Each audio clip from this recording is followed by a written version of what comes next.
રાજ પરિવારની અને નગરજનોની અશ્રુભીની હાર્દિક વિદાય લઈને અમે રથમર્દન નગર તરફ પ્રયાણ કરી દીધું.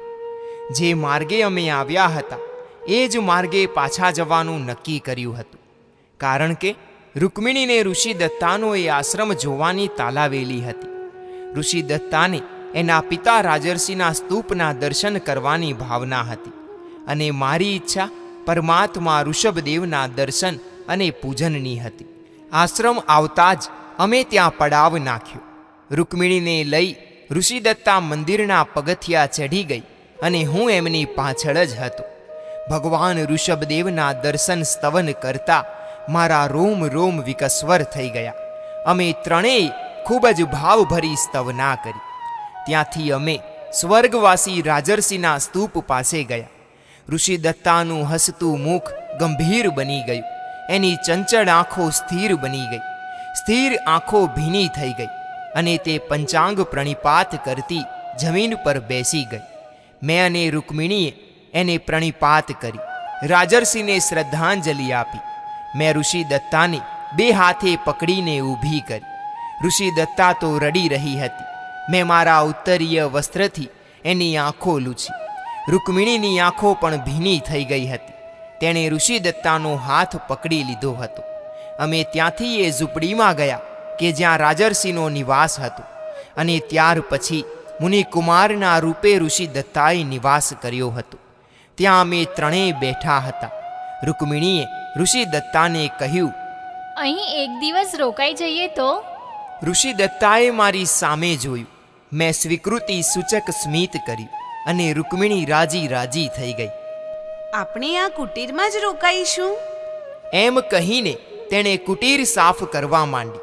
ઋષિદત્તાએ પરિચારિકાને બોલાવીને ભોજન આદિની જરૂરી સૂચના આપી દીધી.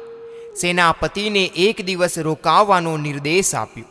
બે ઘડીમાં તો કુટીરને રૂકમિણીએ પરિચારિકાઓ દ્વારા સુંદર રીતે સજાવી દીધી. મંદિરમાં ઘીના દીપકો પ્રગટાવ્યા. રાજર્ષિની સમાધિ ઉપર પણ દીપકો પ્રગટાવ્યા. સંધ્યા પૂર્વે ભોજન આદિથી નિવૃત્ત થઈને અમે ત્રણેય આશ્રમના ઉદ્યાનમાં ફરવા નીકળી ગયા. ઋષિદત્તાએ પેલું સરોવર પણ રૂકમિણીને બતાવ્યું કે જ્યાં સર્વપ્રથમ એણે મને જોયો હતો. આશ્રમના આસપાસના પ્રદેશમાં ફરીને અમે જીન મંદિરે પહોંચ્યા. આરતીનો સમય થઈ ગયો હતો. અમે પ્રભુ ભક્તિમાં તલ્લીન બનીને આરતી ઉતારી. કુટીરમાં આવીને અમે સૌ બેઠા. ઋષિદત્તાએ રૂકમિણીને પોતાના બાલ્યકાળના અનેક મધુર સંસ્મરણો સંભળાવ્યા. એ બંનેનો એક બાજુ વાર્તાલાપ ચાલતો હતો અને બીજી બાજુ હું મારા જીવનની આધ્યાત્મિક મૂલવણી કરી રહ્યો હતો. રાત્રિનો એક પ્રહર વ્યતીત થઈ ગયો હતો. અમે સૂવાની તૈયારી કરી રહ્યા હતા. બીજે દિવસે સવારે અમે ત્યાંથી પ્રયાણ કરી દીધું. હવે માર્ગમાં માત્ર એક જ વિસામો કરવાનો હતો અને પછી રથમર્દન પહોંચી જવાનું હતું.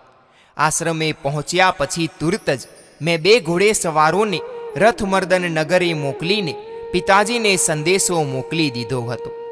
જ્યારે અમે નગરની પાસે પહોંચ્યા ત્યારે દૂરથી દેખાયું કે નગરની બહાર મોટો માનવ મહેરામણ ઉમટ્યો છે અને રથની ગતિ તીવ્ર થઈ. અલ્પ સમયમાં જ રથમર્દન નગરના બાહ્ય પ્રદેશમાં અમે પહોંચી ગયા. પિતાજી સ્વયં સાથે પધાર્યા હતા. મેં દૂરથી પિતાજીને જોયા. હું રથમાંથી નીચે ઉતરી ગયો. મારી પાછળ ઋષિદત્તા અને રૂકમિણી પણ નીચે ઉતરી ગયા. મેં પિતાજીના ચરણોમાં નમસ્કાર કર્યા. ઋષિદત્તા અને રૂકમિણીએ દૂરથી જ પિતાજીને પ્રણામ કર્યા અને ત્યાં જ ઊભી રહી. હજારો નગરવાસીઓ ઉત્સવ ઘેલા બની ગયા હતા.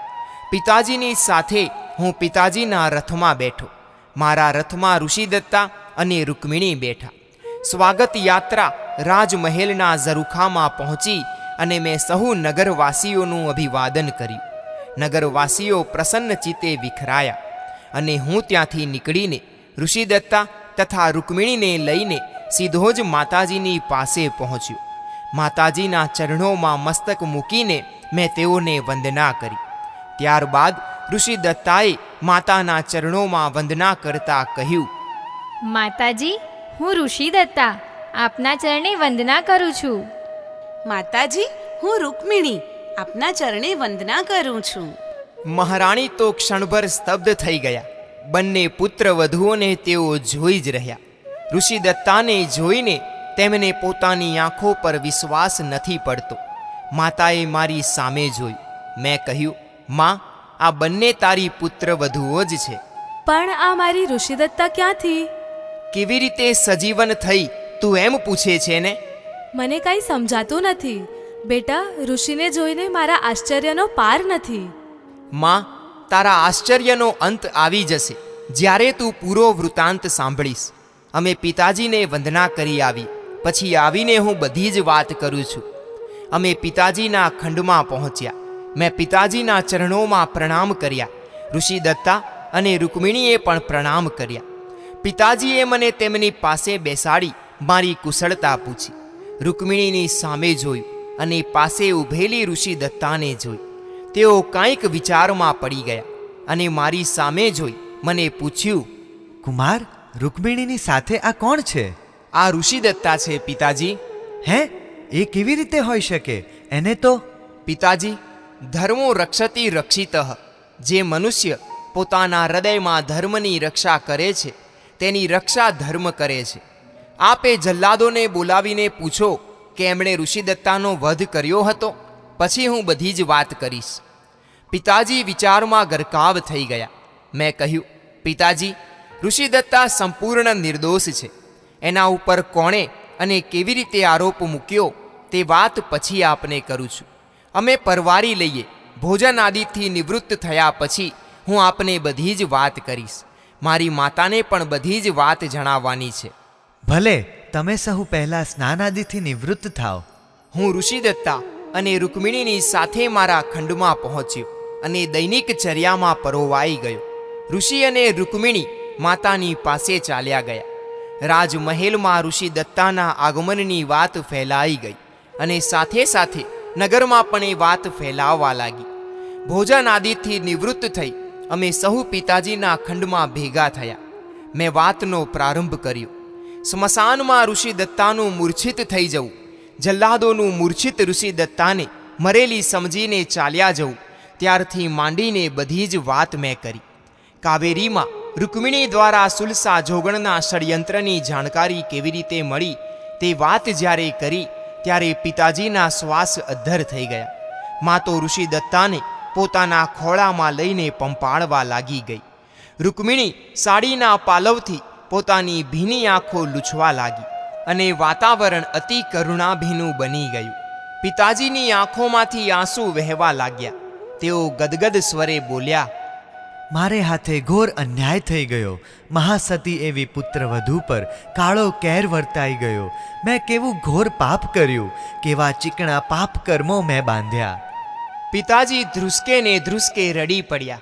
મેં તેઓને શાંત કરવા પ્રયત્ન કર્યો અને કહ્યું, પિતાજી, ઋષિદત્તાનું જ કોઈ પાપ કર્મ ઉદયમાં આવેલું, તેથી જ એના પર કલંક આવ્યું. આપ પણ શું કરો? હવે આપ શોક ન કરો. જેનો અંત સારો તેનું બધું જ સારું.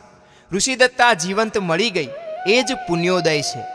બેટા, તારી વાત સાચી છે, પરંતુ મારા કુકર્મોનો મને ઘોર પશ્ચાતાપ થાય છે.